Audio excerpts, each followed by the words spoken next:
Welcome to Girl Read Your Bible, Sunday School for adults who missed it. I'm Nicole Waltz, your host for this podcast, brought to you by 522gals.com, a website dedicated to personal development and spiritual growth. Go and check it out, and please sign up for our email list. And we will email you whenever we have new podcasts, as well as some of the very exciting products we are working on that's going to help you specifically with personal development and spiritual growth. The thing that I am most excited about that we are working on for this upcoming year, 2026, is the Christian Women's Planner. And I have so much prepared for that, and I'm working on that. We are really excited about how I feel like this is really going to help each and every person to really become everything that they were created to be and really get a hold of growth, both in personally and spiritually. And I am so excited about everything that we're working on and that I feel like God is downloading me with, and I can't wait to share.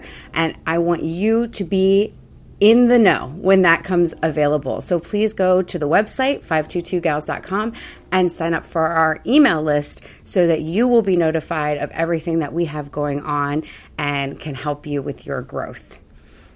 Things like this podcast. And without further ado, we want to dive into this week's episode, because this week we are talking about one of my most favorite stories in the Bible. Now, I know I say that like every week, but this one really does rank in the top 10. I couldn't wait to get to this story with you guys, because this is an incredible love story, and it's an incredible story of personal growth, development, and transformation. And there's so many good takeaways. So please make sure you listen to the entire episode so you get everything out of it, and then share this episode with a friend, because everything's better when we do it together. And because I know that you want to build your faith and community together, and you can help to encourage someone else. So please make sure to share this episode. Oh, and it would really be helpful if you could give us a rating on wherever you're listening to this podcast. If you can just subscribe and then rate the show, that actually really helps the algorithm know that people are even more engaged in listening, and it helps to push it out to other people. So that would really help this podcast grow and reach more people, which is the goal. So let's dive in today's episode of a true love story. Well, we're starting with the love story. We are starting in Genesis chapter 29. Today's Genesis 29 and 30. And we are still talking about the life of Jacob. And Jacob is a super important figure in history that we really need to know about his life and the struggles that he went through. And we can get a lot from the example that he set, both good and bad. So we can learn to avoid some pitfalls. So it's a great story, but it's also really important to know who he is, because he is a pivotal person in history. Very important. And I'll explain why as we go along. I want to recap a little bit of last episode. Make sure that you checked that one out. That will lead us to this one, because we're starting with Jacob on the run.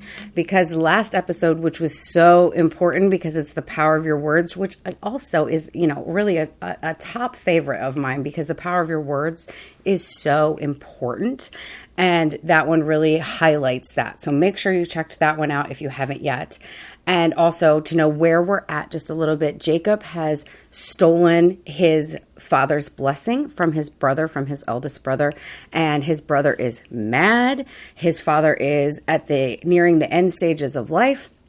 And he is kind of waiting for Isaac to pass so that he's plotting in his heart to kill his brother. And Jacob's on the run because he knows this is not going to be good. His mom participated in that, was like, you got to get out of here, go to where I'm from, stay with my brother, and find yourself a wife, because your brother is plotting to kill you. So it is a tumultuous time in his life. His father's passing, his family he had to leave behind. His brother is enraged, angry at him for what he has done. And so this is a really challenging time that we're coming into Jacob's story. And we have some good things that's going to happen in that time, and some difficult challenges, because, friends, you will reap what you sow. And Jacob is about to learn that. So let's get started. We are reading together in Genesis chapter 29.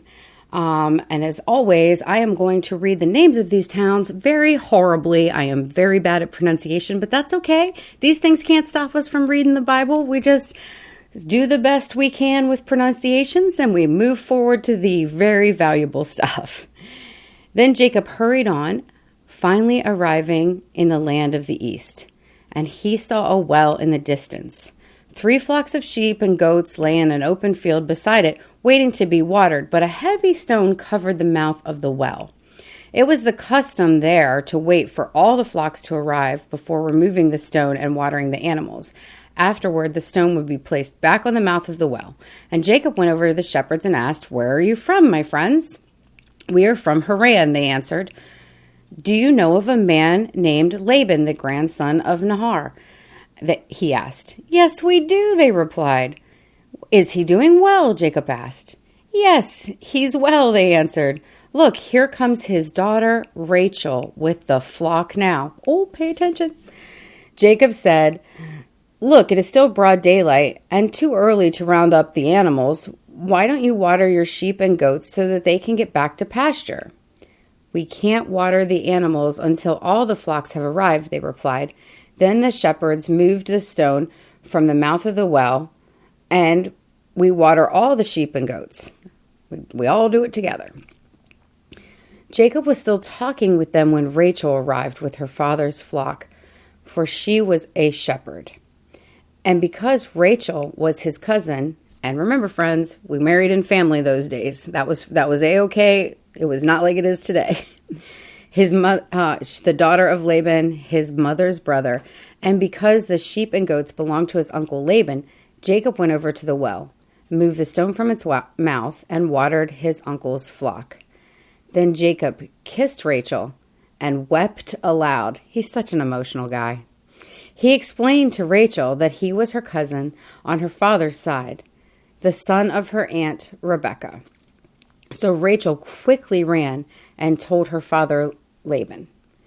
As soon as Laban heard that his nephew Jacob had arrived, he ran out to meet him, embraced him, kissed him, and brought him home. When Jacob had told him his story, Laban exclaimed, "You really are my own flesh and blood." Remember that, because Jacob just told him his story, which means he told him why he's fleeing. And his uncle, with some pride, I suspect, because he exclaimed, "You really are my own flesh and blood." He can see their similar characteristics through the story. Remember that this was not an especially good story, because Jacob was a trickster. He'd done wrong. He'd stolen something from his brother. He was very deceitful in what he did. And Laban identified with it, and that's going to come up later. After Jacob had stayed with Laban for about a month, Laban said to him, "You shouldn't work with me without pay just because we are relatives. Tell me how much your wages should be." Now Laban had 2 daughters. The oldest daughter was named Leah, and the youngest was named Rachel. There was no sparkle in Leah's eyes, but Rachel had a beautiful figure and a lovely face. I'm going to stop right there, friends, because we are reading from the New Living Translation, as I've told you that is my particular favorite. But I grew up with the King James Version. And so there's some scriptures, there's some differences in translation. And so where this says there is no sparkle in Leah's eye, in the King James Version, it says she was unfair to look upon. This is the Bible's way of calling you unattractive or ugly, which sounds so mean. But in any case, it's important that we understand how difficult life is for Leah, because she's going to be an important person in this stories that we're doing today. And her story is very significant as well. And how difficult must it be for a woman who, in the Bible, recorded for all time, read by millions of people throughout the ages, this poor woman is identified as unattractive. This is their way. I mean, this is a nice way of this. The New Living says it the nicest way. There was no sparkle in Leah's eye. wasn't just that she didn't have pretty eyes. She was not an attractive girl, which was extremely difficult because her younger sister was very attractive. She had a beautiful figure and a lovely face. That's a nice way of putting it because she was highly appealing.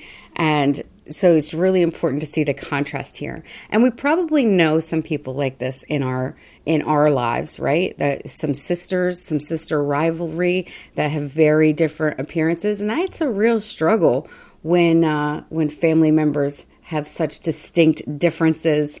And, it can create competition. It can create low self-esteem issues. It can create all kinds of challenges, as if life isn't challenging enough to have a sibling who's considerably more than you in any which way. Better athlete, better whatever. But in this case, looks matter, especially in this day and time, because getting married was kind of the whole goal for women.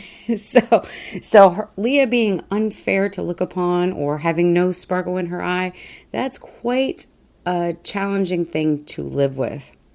But Rachel was lovely, and it hasn't told us yet. It's going to. But I want you to know that Rachel is the love of his life. It is love at first sight for him when she's appearing at the well, when she comes and brings her flocks and he runs up and kisses her. It didn't go into all the details that we'll get later in the story, but he's smitten from the door with this beautiful woman who happens to be what he was looking for, as far as she's part of his family line, and that's what he was looking for to marry. So he's feeling very blessed and favored of the Lord that he has run into Rachel, because she's beautiful and she's perfect and she's family approved as far as being able to marry her. She's from the right line. And so that's a huge blessing he's very excited about. And we'll keep reading. Since Jacob was in love with Rachel, see, I told you, he told her father, "I'll work for you for 7 years if you'll give me Rachel, your younger daughter, as my wife." "Agreed," Laban replied. "I'd rather give her to you than anyone else. Stay and work for me." So Jacob worked for 7 years to pay for Rachel. But his love for her was so strong, it seemed to him but a few days. And I'm going to stop and we're going to harp on that, because this is why I'm telling you, there's not a whole lot of romantic stories in the Bible, but this one takes the cake for me. And we've got to talk about it because it also is showing us some things about Jacob. So let's dive into it. First of all, I did try looking it up so I could give you the right information. Why did Jacob say 7 years? Why didn't he say 1 year or 6 months or whatever the case may be? And I got some conflicting answers in my research that there's not a definitive reason for the number 7 years here. What I do want you to know and understand is that it would have been appropriate to have a bride price, to have a dowry that you would offer the father of the bride something in exchange for his daughter. That's the whole asking for your hand. You actually had to come with something to prove that you were going to be a provider in order to get married. So that would have been very normal and customary in that day. And while Jacob is set up to inherit great things and has this blessing spoken for him, right now he has nothing. So even though technically the birthright is his and technically the blessing is his, he doesn't have anything to his name with him, and he's on the run from his brother who's trying to kill him. So he has nothing financially to offer. He didn't come with a caravan of camels and sheep and his own supplies, his own wealth to this place. He's from the lineage that has that, and he's supposedly entitled to it, but right now there's a battle and a danger there, so he doesn't have anything to offer. So what we're seeing is that this 7 years perhaps would equate to the right financial amount of what he should be paying. Like I said, I got some conflicting info on where that 7 comes from, but it did rest or resonate, make sense to me that probably equated to what 7 times that wage would to have been a fair price for the type of family that she was from and the oh, it sounds awful, the value they would assign to her because she is from a wealthy family as well, or well-to-do. They're not broke. They're not super rich. They're definitely not Abraham, but they're still maintaining. They're doing well. And that's going to all become very important as the story continues on, to understand that they are also doing well, but they're going to be very blessed by this arrangement and decision. Circling back, though, to the importance and something I love. I know it's just a few sentences, right? But we get so much reading between the lines of these sentences and how it's just like progressing the story forward. Jacob just offers right away, like he's in love with this girl so much that he's like, I'll work for you for 7 years if you give me her hand in marriage. This is Jacob. The Bible tells us in our previous, the last episode and our previous reading, that Jacob was a mama's boy, that Jacob was, he more hung around the tents. Esau went out. He was like the manly one, and he went out and did the hunting and whatever. Jacob had a different type of personality. So the fact that he throws this out there and is willing to work for her for 7 years, that's the commitment he's signing from the door, shows some growth already in Jacob. He is ready to take on a very long time dedicated commitment for love, for this relationship that he wants to have. And that's already showing some personal growth in Jacob, that he would go from, this trickster who's kind of just hanging around with mama all the time, kind of it just is more of a creative type maybe. And he is going to commit to this long time labor contract in order to be with this woman. It's showing us the power of love and how it can inspire growth and change and commitment. It's showing, instead of this selfish ambition, he has this steadfast love. There's a lot to see here of that things, and this commitment that he is making, the 7-year commitment, is going to really help grow him. And so that's a big part of the central theme of what we're going to talk about today. So anyhow, picking up verse 19, we're circling back. Agreed, Laban says, I'd rather give her to you than anyone else. Stay and work with me. So Jacob worked 7 years to pay for Rachel, but his love for her was so strong it seemed but a few days. I know I already read that, but isn't that incredibly romantic? He worked for her for 7 years, but his love was so strong it felt but a few days. What a romantic, poetic line right there in our Bible. I'm going to highlight that one, because that, friends, is the kind of love you're looking for. That is the kind of man that we all want, right? It's very, very dedicated. His love is so strong it felt like only a few days. I can't even picture that. Finally, the time came for him to marry her. I have fulfilled my agreement, Jacob said to Laban. Now give me my wife so I can sleep with her. It's funny because you can't make this stuff up, friends. They were waiting. He was patient and waiting. So this mindset today that everyone's in a hurry and just jumps into bed and whatever. Jacob worked for her for 7 years. When that 7 years was up, though, he came. He was ready. I have been faithful. I have waited. I have been patient. I am in love, and I am ready to be married, and in the full sense of the word. And also, that was how the commencement ceremony was. It was it was not like weddings today. We didn't have the same types of ceremonies, but they did have long celebrations. So Laban invited everyone in the neighborhood and prepared a wedding feast. But that night, when it was dark, Laban took Leah to Jacob, and he slept with her.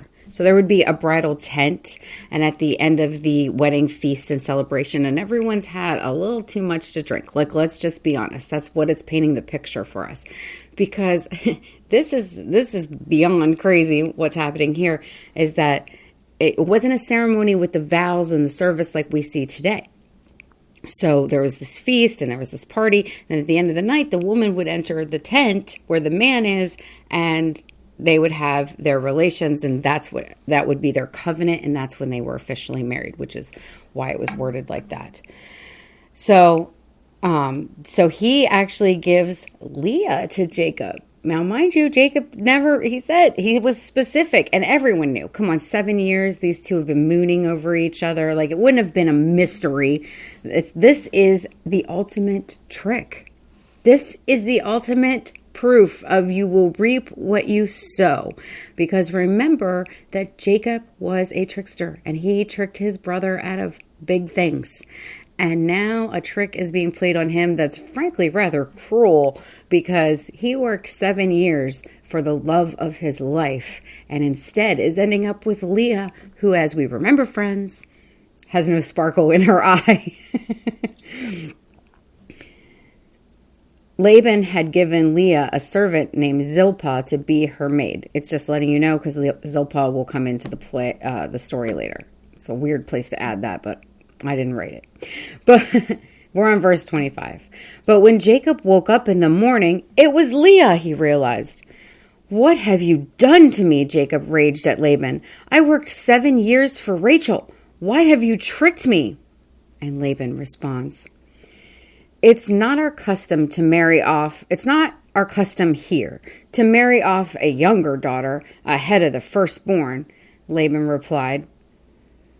Oh my gosh, he's calling him out. He's using the fact that he's technically like a foreigner. He's not from here. And he's like, well, like, you should have known this was what was going to happen, because that's not our custom here. I'm not going to marry off the younger daughter before the older daughter. That's not what we do here. You should have known. He's kind of throwing it back on him, but it's total deceit and deception. But he continues. But wait until the bridal week is over. This is where we get honeymoon from, friends. There would be a bridal week. Then we'll give you Rachel too, provided you promise to work for another 7 years for me. So Jacob agreed to work for 7 more years. But this time he was going to be with Rachel as well for those 7 years. So he would now have 2 wives, which again is not God's plan, friends, but happened a lot in the Bible. And it was normal for the culture, and God allowed it to happen. But we want to stick with what we know is true, that is not God's actual plan for marriage. Something that happened in the Old Testament is just something to know. That's the way it is. Anyhow, verse 29, Laban gave Rachel a servant, Bilhah, to be her maid. This is part of her being like a woman getting married, like they're having their servants assigned to them, what have you. So Jacob slept with Rachel too, and he loved her much more than Leah, which we knew. He then stayed and worked for Laban the additional 7 years. So overall, he was so smitten with this woman that he agreed to stay with her family and work for them for 14 years. Friends, that is a different level of commitment. And even after being tricked and deceived, he wasn't just like, forget this, I'm over it. I'm not putting up with this family anymore. I mean, there's a lot of different ways this could have gone. Maybe old Jacob, who hadn't been maturing over this time, might have handled this differently. But he didn't. He was deeply in love, and it shapes and changes who he is. He's been patient. He's been faithful. He's showing integrity. I mean, he is changing and growing spiritually and personally. He is getting better character as he is working hard and keeping his promises and keeping his commitments. And at no point has he tried any trickery to make get what he wants, which is showing you a completely different Jacob than we saw in the previous chapters. And so this growth is something we really want to acknowledge. Why? Because I believe that people can grow and change. I believe that love helps change us, but that's not the reason, like we can't put that responsibility on another person. So don't hear me wrong about that. I'm saying it can change the way you feel and the person that you want to be because of your love for someone else. It changes your character because you want to be a better person for this other person or because of this other person.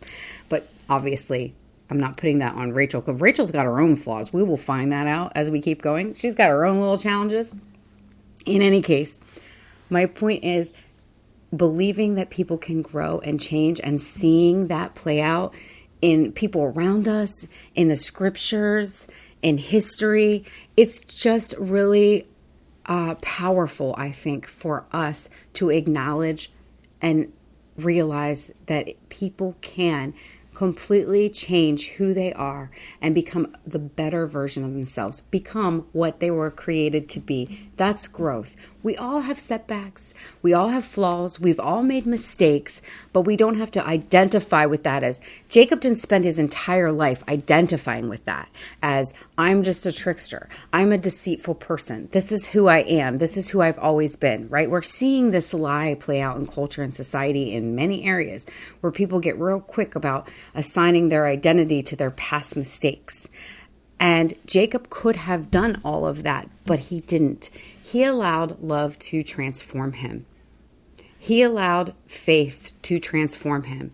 He was no doubt over this time having many conversations with, I believe, having many conversations with the Lord and trying to consider the type of man he wants to be and to become. And he is working hard and showing that. Everything Jacob touches is blessed. We're going to see that more as we read more. But I'm going to talk about it ahead because we're here. And it's really valuable to see where people change and grow and what causes that, ignites that, causes that to shift for them. And for Jacob, I think it was finding this love and realizing he wanted to be a better man. And I think we got to give people credit for when they want to grow and change. We can't just always hold people up to the thing that we remember in the past. For ourselves and for the people around us. Give people room to grow and really believe that that can happen. And I think this story really speaks to me so strongly because it illustrates how a person can change into a much better version of themselves. Because Jacob's already being a much better version of himself. At no point has he tried any kind of trickery or deceit. And that speaks volumes to him becoming a very important historical figure in our Jewish and Christian heritage. So let's keep reading. Because now we're going to talk about the kids. So when the Lord saw that Leah was unloved, remember it said he loved Rachel much more than Leah. And so we can surmise that might have meant he spent a significant more time in Rachel's tent than Leah's tent. You know what I'm saying, girls, without me having to say it? When the Lord saw that Leah was unloved, he enabled her to have children, but Rachel could not conceive. See, God saw the unfairness and the unbalance that was going on here, and he created a situation where he knew. So I think I've probably explained this to you before, but in case you haven't listened to any of those episodes, for the day and time in the culture, having a child was the whole point. It was the whole point for a woman. It was shameful not to be able to conceive. It was everything that you wanted was to be able to get married and provide a child, specifically a son, for your husband. That was like the whole goal. That was what you worked for, believed for, hoped for your entire life as a woman in that day. So it would be very significant and important for her to be able to have a child. And because Leah was able to have a child, then of course she would feel like that she would have now earned her husband's respect and love more so. Which, isn't technically the case. He still prefers Rachel because that's who he loves. So Leah became pregnant and gave birth to a son. And she named him Reuben, for she said, "The Lord has noticed my misery, and now my husband will love me." Oh, friends, how difficult it was for Leah to feel so unloved. And, that's just, we know the pain of rejection and the pain of comparison. And she must have felt it her whole life, knowing that her sister was so beautiful and that she was less than attractive. And now finally she feels like she'll be seen. She soon became pregnant again and gave birth to another son, and she named him Simeon, for she said, "The Lord heard that I was unloved and has given me another son." So now she's at least getting this love of this pride of being the one who's bearing children, and this pride of having multiple children and being able to love them and be loved by them. Then she became pregnant a third time and gave birth to another son, and he was named Levi, for she said, "Surely this time my husband will feel affection for me, since I have given him 3 sons." And once again, Leah became pregnant and gave birth to another son, and she named him Judah, for she said, "Now I will praise the Lord." And then she stopped having children. I wonder if these names are sounding familiar to you, friends. Reuben, Simeon, Levi, Judah. These names should be sounding familiar to you for some reason, because they are significant names. We will get there. I'll talk to you about it. I'm jumping ahead. I'm sorry. We're going over to chapter 30. That was the end of chapter 29. But the story is not taking a break here. When Rachel saw that she wasn't having any children for Jacob, she became jealous of her sister, and she pleaded with Jacob, "Give me children or I will die." She's upset with her husband, like somehow he's doing something wrong. But then Jacob became furious with Rachel. "Am I God?" he asked. "He's the one who's kept you from having children." And then Rachel told him, "Take my maid Bilhah and sleep with her. She will bear children for me, and through her I can have a family too." Remember that Sarah also did the same thing with Hagar. I told you this is typical of the day for you to assign your servant and then claim her children as your own, as part of your family. It's confusing times, friend, but that's how it was. So that's what's happening here. So Rachel gave her servant Bilhah to Jacob as a wife, and he slept with her. And Bilhah became pregnant and presented him with a son, and Rachel named him Dan. For she said, "God has vindicated me. He has heard my request and given me a son." Then Bilhah became pregnant again and gave Jacob a second son from her. And Rachel named him Naphtali, for she said, "I have struggled hard with my sister, and I'm winning." Kind of shows some character flaws in Rachel here, because first of all, Leah's up to 4 sons at this point. So I don't know about winning, but also that she's really the competitive one, which seems super unfair, right? And that's how life is sometimes. So I want you to think about this and consider, who are you more like in this story, Leah or Rachel? Because Leah genuinely is unloved and doesn't have the things that she most desires. And so she's been blessed, and she's incredibly grateful. She's grateful each and every time, and each and every child, and honoring the Lord and acknowledging that he has blessed her with this. Rachel is loved. Rachel is beautiful. Rachel seemingly has everything, but of course, not the thing that she thinks she wants or needs. And she's wearing it a little different, right? Rachel's wearing this one lack different. She's not showing the humility that I wish she was. She's got some personal growth she needs to do too. Because here she is having a second child, not really even from her own womb. This is from her maidservant. So it's like one hand off, and she's down up to 2 kids through this method, and now she's like, "I'm winning against my sister." She's created a competition where there isn't one. There's no competition between her and her sister. She's winning. She already is winning. She's loved. She's beautiful. She's got it all, and she's got this thing in her head where she isn't enough. I mean, consider these things. Consider these real people and their challenges in this time. And how much are we like that?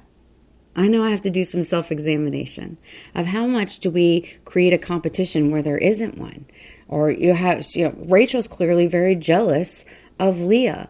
And she doesn't need to be jealous of Leah. Leah didn't have much. She finally gets some kids and feels like maybe now I'll be loved. And Rachel already has everything and is somehow creating competition instead. Oh, how much better would it be if Rachel would have just been loving and kind to her sister and been helping with the raising of her nephews? Or this could play out completely differently. But instead, she's created competition and rivalry and misery in her own thoughts and caused herself grief when she didn't need to. She should have been pursuing good things from the Lord, but instead she was feeling competition she never needed to feel. She was going outside of really reality. She created her own reality thinking that there's a problem here when there wasn't one.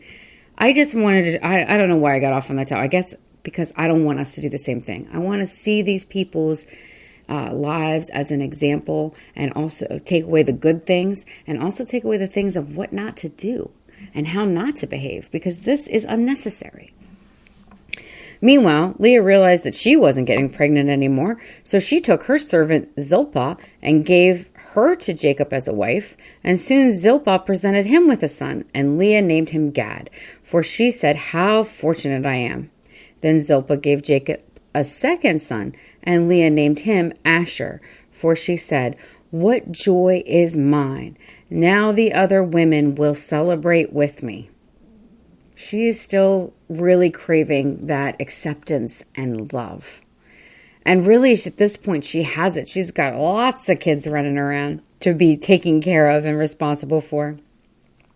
One day during the wheat harvest, Reuben had found some mandrakes growing in a field and brought them to his mother Leah. And Rachel begged Leah, "Please give me some of your son's mandrakes."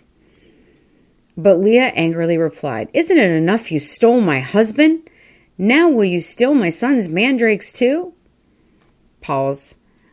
We're mid-conversation, so I hate pausing here, but I have to tell you, this is clearly showing you how there's never been healing here, because Rachel and Leah Leah's still mentioning this, and there's been a ton of children born at this point, and Reuben's out collecting mandrakes, and so she's upset, like they're still bringing this up. I mean, I don't know how much time has passed at this exact moment, right? But we've got to figure it's at least 6-7 years, because all these children are being born. They're being born at least 9 months apart, probably 10, maybe more. I don't know exactly. And this is still coming up. This, "you stole my husband from me." It means we've gone a lot of years with a lot of bitterness, anger, and resentment taking root, and not healing and not moving forward and not playing nice or sharing. Like I told you, it is common in the day for a man to have multiple wives. So the fact that he was married to both Leah and Rachel is not actually as abnormal as, as it would be today, or as you would, wish, but they're just showing the rivalry and the hurt and the pain that's still here, that this is the immediate response. Rachel's like, "Hey, can I have some mandrakes? Those are delicious." And Leah immediately snaps, like, "You've already stolen my husband. Now you want my kids' mandrakes? Are you kidding?" They're fighting over like a food. Like it's clearly just showing how strong the resentment and the bitterness is among their family for a long time. For a long time. But as I said, mid-conversation, so I'm going to resume. Rachel answered, "I will let Jacob sleep with you tonight if you give me some of the mandrakes." This is again showing some strange character in Rachel. She really likes some mandrakes. I'd go to say those are her favorite food. So that evening, as Jacob was coming home from the field, Leah went out to meet him. "You must come and sleep with me tonight," she said. "I have paid for you with the mandrakes my son has found."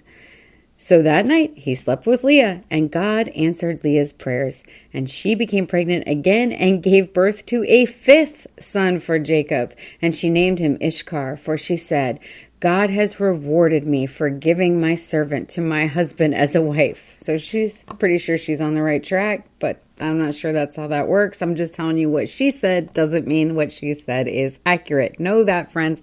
This is recorded history. Doesn't mean this is all exactly what God wanted to happen or is factual. This is factual that is what she said.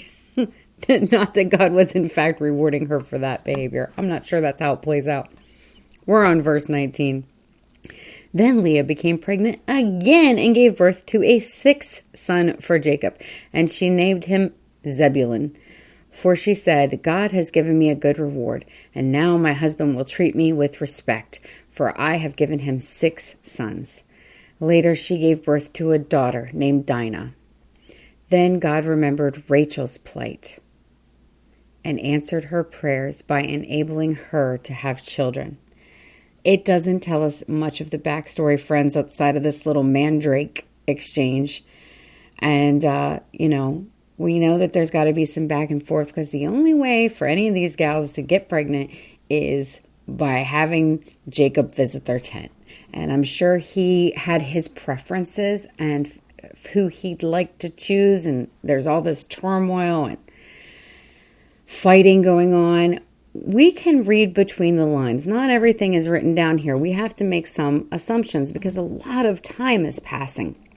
And this is something they're all dealing with every day. And so this is a time, Leah's up to having 6 kids, plus she's got the servant kids, plus, there's just all kinds of things happening here. And Rachel's has dug herself into probably quite a deep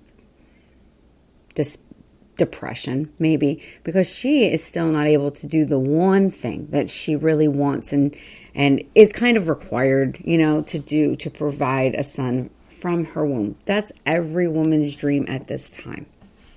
And really, it's a lot of women's dream, period. But at this time, it was so much more significant and important. And God remembered Rachel's plight. She's probably been pleading with him this entire time, and he has opened her womb and allowed her to conceive. And this is really important because her son is going to become one of my favorite historical figures of the Bible. So she became pregnant and gave birth to a son and said, God has removed my disgrace. It's just showing how deeply she carrying that pain. And she named him Joseph. For she said, may the Lord add yet another son to my family. Again, we're seeing some of Rachel's character, though, where each and every time Leah is feeling, grateful. And Rachel's never quite getting there to the gratefulness. She kind of is, but it's like a half gratefulness. Like, thank goodness I have one. May I have another one? Like, take a minute to enjoy what you have. Learn some things from Rachel, who, while she's beautiful and Jacob is incredibly in love with her, she's got some character flaws. She could use some personal development for sure. In any case, soon after Rachel had given birth to Joseph, Jacob said to Laban, please release me so I can go home to my own country, and let me take my wives and my children, for I have earned them by serving you, and let me be on my way. You certainly know how hard I have worked for you. Please listen to me, Laban replied. I have become wealthy, for the Lord has blessed me because of you. Tell me how much I owe you, and whatever it is, I'll pay it. And Jacob replied, you know how hard I've worked for you, and how your flocks and herds have grown under my care. You had little indeed before I came, but your wealth has increased enormously. The Lord has blessed you through everything I have done. But now, what about me? When can I start providing for my own family? What wages do you want? Laban asked again. And Jacob replied, don't give me anything, just do this one thing, and I'll continue to tend and watch over your flocks. Let me inspect your flocks today and remove all the sheep and goats that are speckled or spotted along with any black sheep. Give these to me as my wages. In the future, when you check on the animals, you have given me as my wages, you will see that I have been honest. If you find in my flock any goats without speckles or spots, or any sheep that are not black, you will know that I have stolen from you.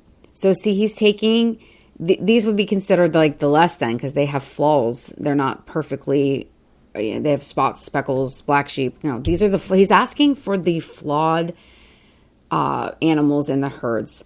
And he's saying, give me that as my wages, I'll take that. And that's pretty gracious of Jacob, who totally knows that because of the blessing that he has under the Lord through his father. Remember, he was very deceitful to try to steal that blessing. He knows the power of it, and he knew that God would bless him, and God in fact has. And that blessing has affected Laban. Friends, we need to know this. We need to know this, because Laban is the person he's working for. Laban is the person he's in his life. And Laban's not such a good guy, to be honest. We'll see that revealing itself more and more as we go. But he's being blessed anyhow, not because of anything that he's done, but because he has surrounded himself by someone who is in fact blessed by God. And he was smart enough to put that person in charge of things so that he would be blessed in return. So his blessing is not coming from his own actions. His blessing is coming from who he's surrounding himself with, being Jacob. That's important, because we carry that favor of God. When we activate it, we carry that favor of God. And so people around us should be being blessed as a result. But also be aware and pay attention to the people that you're surrounding your circle with. Whether it's if you're a boss in charge of things, if you're whoever your friend circle is, whoever you're letting speak into and pour into your life, you will be blessed if it's people who are under the favor and covering of the Lord, just as Laban was blessed by Jacob. So it's important to align yourself with people and to watch out for people who are not aligned with the favor and blessing of the Lord, because then some bad, shady stuff can happen, which is the example we're going to see here from Laban. All right, Laban replied, it will be as you say. But that very day, Laban went out and removed the male goats that were streaked and spotted, and the female goats that had speckles. And I'm going to summarize, because this is a lot of back and forth. So he's going to go out and take them all and send them off with his sons. So then when Jacob goes out to go look for his sheep, his goats, his herd, whatever, they're gone. They've already been taken. So again, Laban, no personal development, no spiritual growth, because he just agreed to this with Jacob. And now he's again being tricky. And he was tricky years and years ago with the whole Rachel and Leah thing. And so he hasn't changed at all or learned anything from it's so bizarre to me that he's seeing how God is blessing Jacob and seeing how he is blessed as a result. And he at no point is turning to God, because, and we know this because later he's going to have a whole thing about his idols, and it's going to be, we'll get to it. But I'm just telling you, we do know, if you read ahead, it'll help. But we do know that Laban has not identified with the God of Abraham and Isaac and Jacob as his God. And even though he's seeing, I want to say, the benefit of that, the reward of that, he's still making weird choices to follow idols and to be deceitful and to be tricky. And it's going to cause a problem, as we know. That's where we'll always see that in history. So then Jacob takes some fresh branches from poplar, almond, and some trees, and this is interesting to me because I don't know anything about raising sheep and goats and things. But he's going to take some branches and he's going to put it in their water, and he's going to have them drink it, and that's going to make them like turn their coats colors too. So I guess if you're a smart shepherd paying attention, you realize the things that's going to affect your sheep. Friends, we could do a whole thing about this. I don't know. I'd have to do a ton of research. But what you're putting into your body will affect your body. This is even true for the animals, because he's going to do this whole shady thing where he's going to make all these animals turn into streaks and spots and have flaws and blemishes because of what they're consuming. And we know that that's true. The importance of what's in our food. I'm not even going to get off on, go off on that topic, because that is too deep and not what we're talking about here today. But we do know that what we put into our bodies affects our bodies. And this has always been true, and they've always known that, even in how they cared for their animals. Because Jacob goes immediately to do this, which tells me he knew this. Like, he knew that this would have a cause and effect. And so he totally identified the trickery, and he's like, fine, I'm going to earn my herd back because this is what you promised me.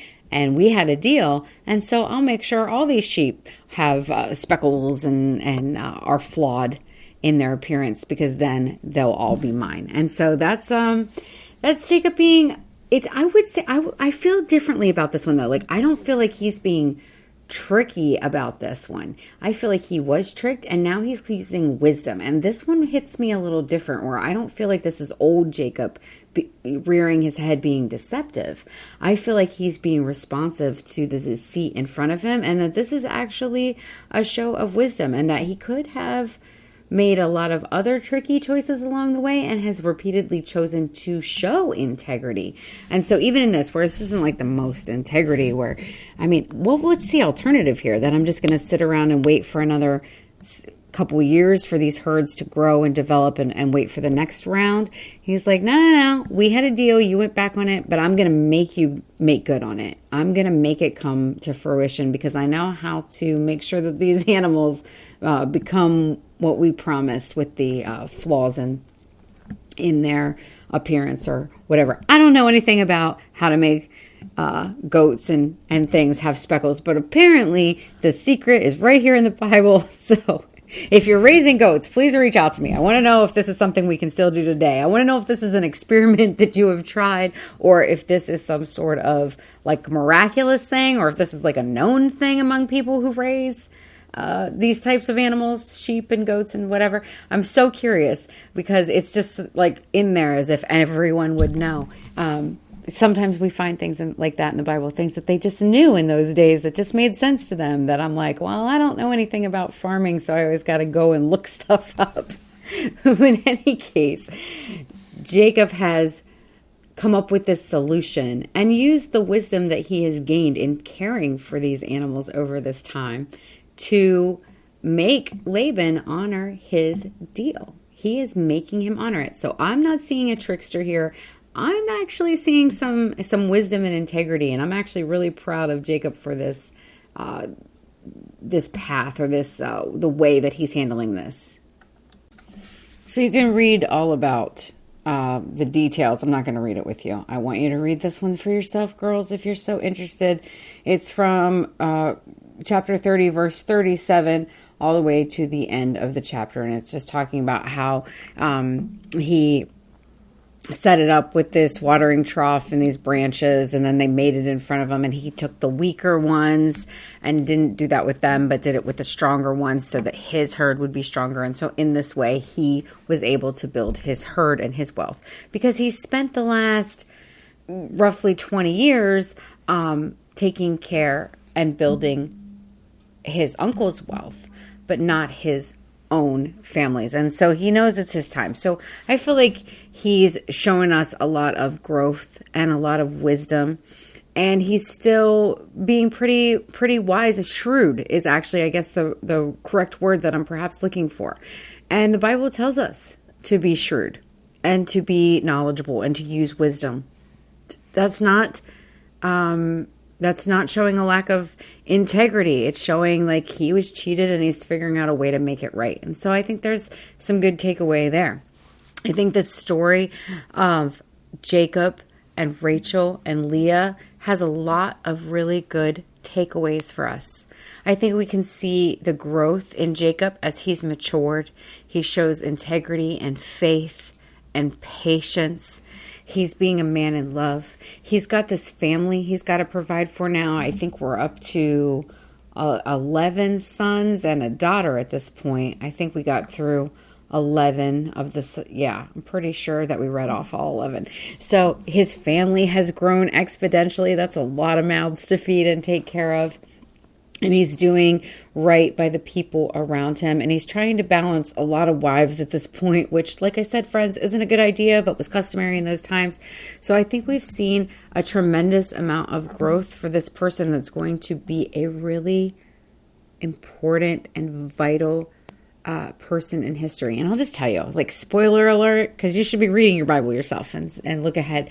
Jacob is such an important person because later down the road, Jacob is going to have a vision from God. He's going to wrestle with an angel, and the Lord is going to change his name to Israel.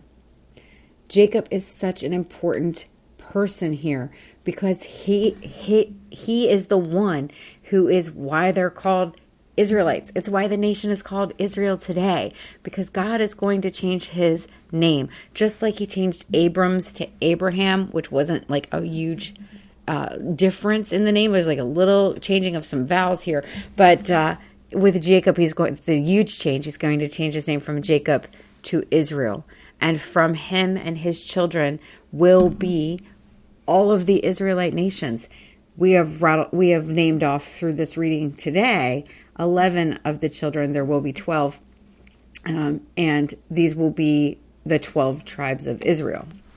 And that is really important for our history and knowing where all these come from. We talk about the tribe of Judah, and the Levites come from Levi. And so there's a lot of history forming and developing and becoming right here in these chapters. And that's why it's important to know this stuff and to understand where this all comes from and who these key players are and their stories and the ways that they have developed and grown. And I think it's just so valuable for me to see the transformation in Jacob, to see the real challenges and struggles of these important figures in history, to see the real challenges and struggles that we can relate to with Leah and Rachel having their own struggles. And they're from this wealthy family and they have all these good things going on, and yet they're still having their challenges. And I think we can just identify and relate and take so much away. I think that we can see how God shows up for them in their pain, and that reminds us that he'll show up for us. There's so much to get out of these people's stories. And I really hope that you enjoyed getting this love story, love triangle that turns into like a love pentagon. There's a lot going on. There's a lot of people getting involved in this love story and the growth of this family that is a key family in the heritage that we all come from, that we all need to know about. This is the Jewish people, and Jesus will come from this, and we all are blessed because of Jesus. And so that's when God says to Abraham, all of the nations of the world will be blessed through your line. He's pointing directly to the Messiah, which is Jesus, which comes from this line. And later, as we're reading the Bible, they'll often say that they serve the God, I serve the God of Abraham, Isaac, and Jacob. That's how it's always Abraham, Isaac, and Jacob. And so that's why we're covering these. I want to say, I hate the word characters because, I don't want you to ever consider them any kind of fiction. These are real people that had real struggles, that really lived, and that we can learn a lot from. And they were flawed, like we are flawed, and still considered, heroic people, and still have really meaningful stories that were so valuable that they made it into the Bible, something that has stood the test of time and been read by millions. And I think that's an incredible feat, and that we should be able to learn a lot from their lives. So I just want you to think on these people and their stories. I want you to read this for yourself. That was Genesis 20, chapter 29 and chapter 30. And see what God's sharing to you in your heart of how their stories impact your life and who you can most relate to, and how it can help you grow and identify, that growth is and change is incredibly possible. You are not locked in to the character of your past mistakes. You can become the person that God created you to be, with incredible patience and faith and integrity, just like we're seeing Jacob grow. And he's going to continue on a growth journey and a spiritual awakening, and we will get into that next time. But until then, girl, read your Bible.